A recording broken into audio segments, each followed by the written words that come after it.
सभी बहनों को मीठी मीठी राम राम।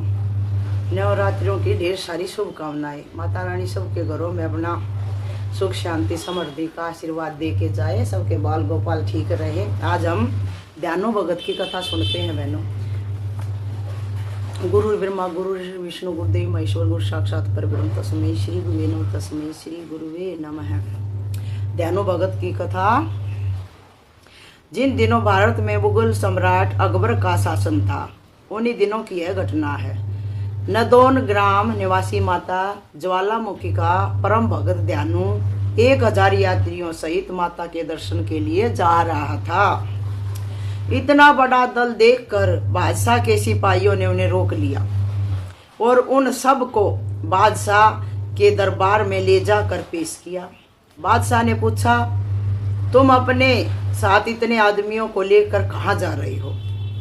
ध्यानु ने हाथ जोड़कर निवेदन किया, मैं ज्वाला माई के दर्शन के लिए जा रहा हूँ। ध्यानु से हाथ जोड़कर निवेदन किया, मैं ज्वाला माई के दर्शन के लिए जा रहा हूँ, और तुम्हारे साथ ही ये इतने लोग क्यों जा रहे हैं? उससे पूछा गया। ये भी माता के भगत हैं और मेरे साथ ही माई के दर्शन करने के लिए जा रहे हैं। ये ध्यानु भगत ने अकबर के सिपाहियों से बोला। अकबर ने यह सुनकर कहा, यह ज्वाला माई कौन है और वहां जाने से क्या होगा? ध्यानु भगत ने उत्तर दिया, हे शहंशाह, ज्वाला माई संसार को रचना एवं पालन करने वाली माता है। वे भक्तों द्वारा सच्चे हृदय से की गई प्रार्थनाएं स्वीकार करती है तथा उनकी सब मनोकामनाएं पूर्ण करती है।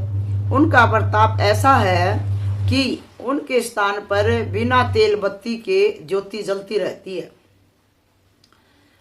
हम लोग प्रति वर्ष उनके दर्शन करने जाते हैं।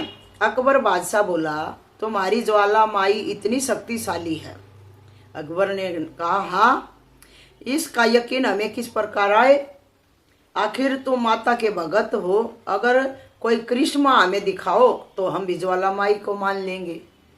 चुनौती रख दी भाई ध्यानु भगत के सामने अकबर ने। ध्यानु ने नम्रता से उत्तर दिया, शहंशाह, मैं तो माता का एक तुच्छ सेवक हूँ। मैं भला आपको क्या चमत्कार दिखा सकता हूँ? जो भी चमत्कार दिखा सकती है वो मेरी माँ है। मेरी माँ है, आपको कोई चमत्कार दिखाएगी। अकबर ने कहा, अगर तुम्हारी बंदगी पाक व सच्ची है तो ज्वाला माई अवश्य तुम्हारी इज्जत रखेगी। अगर वह तुम जैसे भक्तों का ख्याल न रखे तो फिर तुम्हारी इबादत करने का क्या फायदा? अब ध्यानु से अकबर कह रहा है, अगर तुम्हारी सच्ची भक्ति है तो तुम्हारी इज्जत जरूर बचाने आएगी तुम्हारी ज्वाला माई, और नहीं आई तो फिर तुम्हारी इस भक्ति का क्या फायदा? जो तुम इतना कष्ट उठा के उनके दर्शन करने के लिए जा रहे हो तो उसका क्या फायदा? अब या तो तुम्हारी ज्वाला माई यकीन के काबिल नहीं, या तुम्हारी इबादत भक्ति ही झूठी है। इसकी अब परीक्षा होगी। इम्तिहान के लिए हम तुम्हारे घोड़े की गर्दन अलग किए देते हैं।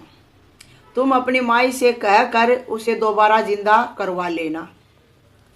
बादशाह की बात का कोई उत्तर नहीं दे पाया। ध्यानु भगत बेचारा क्या उत्तर देवे एक भगत। इस प्रकार घोड़े की गर्दन काट दी गई। ध्यानु भगत ने कोई उपाय न देखकर बादशाह अकबर से 1 माह की अवधि तक घोड़े के सिर व धड़ को सुरक्षित रखने की प्रार्थना की। ध्यानु भगत ने 1 महीने का समय मांगा कि इस घोड़े को आप ना तो दबाइयो, इसको सुरक्षित रख देना कहीं। तो प्रार्थना की। अकबर ने ध्यानु भगत की बात मान ली। तब बादशाह से विदा होकर ध्यानु भगत अपने साथियों सहित माता के दरबार में जाकर उपस्थित हो गया। स्नान पूजन आदि करने के उपरांत रात भर जागरण किया। प्रातः काल आरती के समय हाथ जोड़कर ध्यानु ने प्रार्थना की कि हे मातेश्वरी, आप अंतर्यामी हैं। बादशाह अकबर मेरी भक्ति की परीक्षा कर रहा है।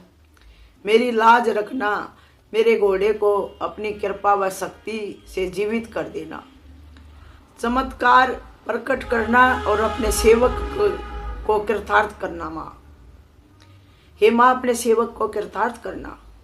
यदि आप मेरी प्रार्थना स्वीकार न करोगी तो मैं भी अपना सिर काटकर आपके चरणों में अर्पित कर दूंगा, क्योंकि लज्जित होकर जीने से मर जाना अधिक अच्छा है।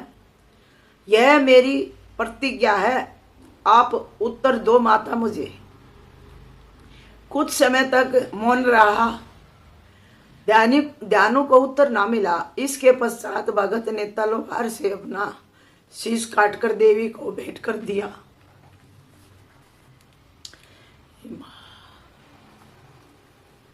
तुम भगतों की बहुत परीक्षा लेते हो।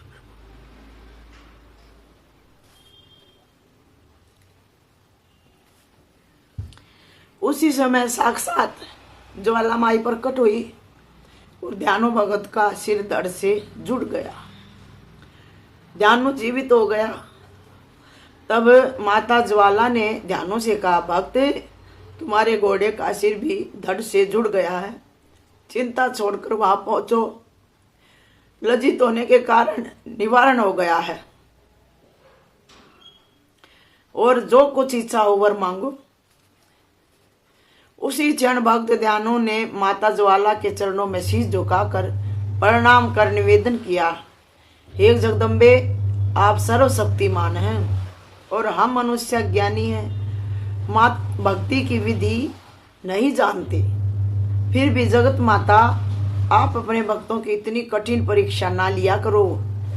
प्रत्येक संसारी भगत आपको शीश भेंट नहीं कर सकता। कृपा करके हे मातेश्री, किसी साधारण भेंट से ही अपने भक्तों की मनोकामनाएं पूर्ण किया करो। तथास्तु। अब से मैं शीश के स्थान पर केवल नारियल की भेंट व सच्चे हृदय से की हुई प्रार्थना द्वारा ही मनोकामना पूरी करूंगी। यह कहकर माता अंतर ध्यान हो गई। जय हो जगदम्बे माँ भवानी की, ज्वाला माँ माई की जय हो। इधर तो यह घटना घटी। उधर माता की कृपा से घोड़े का सिर व धड़ आपस में मिल गए तो सब दरबारियों सहित बादशाह अकबर आश्चर्य में डूब गए। बादशाह ने कुछ सिपाहियों को ज्वाला जी भेजा। सिपाहियों ने वापस अकबर को सूचना दी कि वहां जमीन में से रोशनी की लपटें निकल रही हैं। ज्वाला माई का भवन का नजारा बताया सिपाहियों ने आकर अकबर बादशाह को। शायद उन्हीं की ताकत से यह करिश्मा हुआ है जो घोड़े का सिर जुड़ गया। अगर आप हुक्म दे तो इन्हें बंद कर दिया जाए। इस तरह हिंदुओं की इबादत की जगह ही खत्म हो जाएगी। देख कैसा निष्ठुर था। अकबर ने स्वीकृति भी दे दी, मान गया सिपाहियों की बात। शाही सिपाहियों ने सबसे पहले ज्वाला माता की पवित्र ज्योति के ऊपर लोहे के मोटे मोटे तवे रखवा दिए, किंतु दिव्य ज्योति तवे फाड़ कर ऊपर निकल आई। जय हो। इसके पश्चात एक नहर का बहाव उस ओर मुड़ गया, जिससे नहर का पानी निरंतर ज्योति पर गिरता रही। अच्छा, मोड़ दिया गया। एक ऐसी नहर बना दी जो उसकी नहर की धारा अरमा के भवन में ज्योति के ऊपर जाके पड़ी, जिससे नहर का पानी निरंतर ज्योति पर गिरता रहे। इस क्रिया से भी ज्योति का जलना बंद नहीं हुआ। जाओ मेरी जगदम्बे माँ भवानी की, ज्वाला महारानी की जाओ।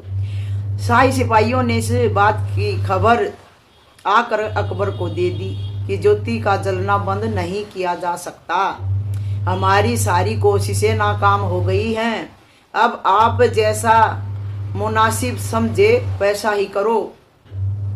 इस खबर को पाकर बादशाह अकबर ने दरबार के विद्वान ब्राह्मणों से परामर्श किया। ब्राह्मणों ने विचार करके कहा कि आप स्वयं जाकर देवी चमत्कार देखें और नियम अनुसार भेंट आदि चढ़ाकर देवी माता को प्रसन्न करें। बादशाह के लिए दरबार जाने का नियम यह है कि स्वयं अपने कंधे पर सवामन शुद्ध सोने का छत्र लाद कर नंगे पैरों माता के दरबार में जाए। तत्पश्चात स्तुति आदि करके माता ज्वाला से क्षमा मांग ले। अकबर ने ब्राह्मणों की बात मान ली। सवामन पक्का सोना भव्य का छत्तर तैयार कराया गया। सवामन पक्का सोना भवन का छत्तर तैयार कराया गया। फिर उस छत्तर को अकबर ने अपने कंधे पर रखा और नंगे पैरों चलकर ज्वाला जी पहुंचा। वहां उसने दिव्य ज्योति के दर्शन किए। उसका मस्तिष्क श्रद्धा से झुक गया और खुद पर बेहद अफसोस और पछतावा होने लगा। उसने सोने का छत्तर कंधे से उतार कर रखने का उपक्रम किया, किंतु छत्तर गिर कर चटक गया। स्वीकार नहीं किया माता ने। कहा जाता है कि वह छत्तर फिर सोने का ना रहा, किसी विचित्र धातु का बन गया, जो न लोहा था, न पीतल थी, न तांबा और न ही शीशा या जस्त। कुछ लोगों का कहना है कि यह अकबर ने जैसे ही छत्तर चढ़ाया वह विचित्र धातु का बन गया। चटका वह बाद में था। बहरहाल ज्वाला जी ने अकबर की इस भेंट को अस्वीकार कर दिया था। इस चमत्कार को देखकर अकबर ने अनेक प्रकार से स्तुति करते हुए माता ज्वाला से क्षमा की भिक्षा मांगी और अनेक प्रकार से माता की पूजा आदि करके वापस लौटा। आते ही उसने सिपाहियों को यह आदेश दिया कि वह माँ ज्वाला के भक्तों से प्रेम पूर्वक व्यवहार करें और ज्वाला के मंदिर में अकबर द्वारा चढ़ाया गया छत्तर खंडित अवस्था में माता के दरबार में बाई और शीशे में रखा आज भी दर्शनीय है। ये थी बहनों दयानु भगत की सच्ची कथा। ये ऐसे थे माता रानी के सच्चे भगत। मेरे दयानु भगत के चरणों में भी हमारा कोटि कोटि नमन। मेरी जगदम्बे माँ भवानी के चरणों में कोटि कोटि बोल। ज्वाला महारानी की जय हो। ये थी दयानु भगत की सच्ची कथा। सुनियो बहनों, लाइक करना, सब्सक्राइब करना। एक छोटी सी माता रानी की ज्योति की भेंट है, सुना रही हूँ बहनों, सुनियो। ये ज्योति रूप ज्वाला माँ तेरी ज्योति सबसे न्यारी है। तेरी ज्योति रूप ज्वाला माँ तेरी ज्योति सबसे न्यारी है। हरे का परवाना, हरे का पुजारी है। हरे का परवाना, तेरी ज्योति रूप ज्वाला माँ तेरी ज्योति सबसे न्यारी है। जब कुछ दिन था इस धरती पर ज्योति का रूप निराला है। जब कुछ दिन था इस धरती पर ज्योति का रूप निराला है। ना सूरज चंदा तारे ये बस ज्योति का ये उजाला था। ना सूरज चंदा तारे ये बस ज्योति का ये उजाला था। क्या होगी मैया ज्योत तेरी जब सूरज ही दिखाई है। क्या होगी मैया ज्योत तेरी जब सूरज ही दिखाला है।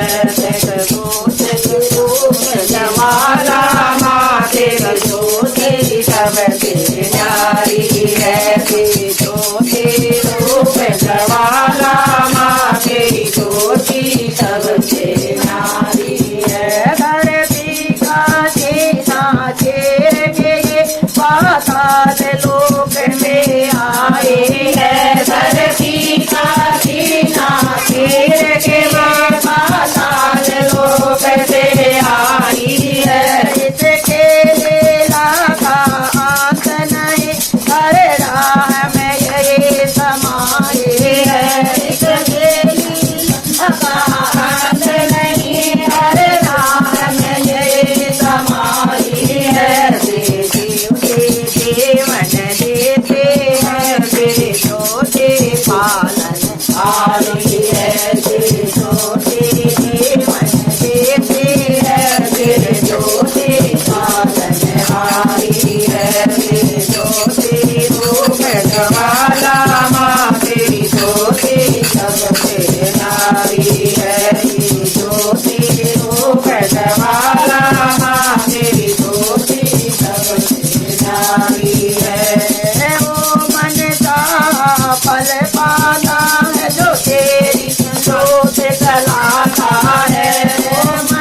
है तेरी जोत अमरता है दादी जो सच्चा ध्यान लगाती है तेरी जोत अमरता है दादी जो सच्चा ध्यान लगाता है जोते से जोते मिल जाती वो जग में अमर हो जाता है जोते से जोते मिल जाती वो जग में अमर हो जाता है मेरे भोले को शक्ति देते हैं ये शक्ति अतुल तुम्हारी है ये सबको शक्ति देती है ये शक्ति अतुल तुम्हारी है ये ज्योति रूप ज्वाला माँ की ज्योति जगत न्यारी है ये